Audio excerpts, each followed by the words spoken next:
பூண்டி சத்தியமூர்த்தி நீர்த்தேக்கத்திலிருந்து உபரி நீர் திறப்பு அதிகரிக்கப்பட்டுள்ளது. கூடுதல் விவரங்களை செய்தியாளர் விநாயகமூர்த்தி வழங்க கேட்கலாம். விநாயகமூர்த்தி, தற்போது பூண்டி நீர்த்தேக்கத்திற்கு எவ்வளவு நீர் வந்து கொண்டிருக்கிறது, எவ்வளவு நீர் தற்போது திறந்துவிடப்படுகிறது? வணக்கம் சரவணன். திருவள்ளூர் மாவட்டத்தில் கடந்த 2 நாட்களாக பெய்த கனமழையின் காரணமாக பூண்டி சத்தியமூர்த்தி நீர்த்தேக்கத்தின் முழு கொள்ளளவான 3231 மில்லியன் கனஅடியில் தற்பொழுது 3200 மில்லியன் கனஅடி நீர் இருப்புள்ளது.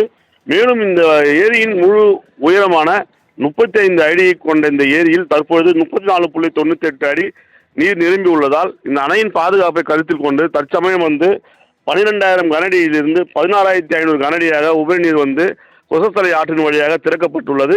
இந்த திறக்கப்பட்டுள்ள இந்த கொசஸ்தலை ஆற்றின் வழியாக செல்லக்கூடிய கிராமங்களுக்கு திருவள்ளூர் மாவட்ட ஆட்சியர் பிரபு சங்கர் அவர்கள் வெள்ள அபாய எச்சரிக்கை விட்டுள்ளார்.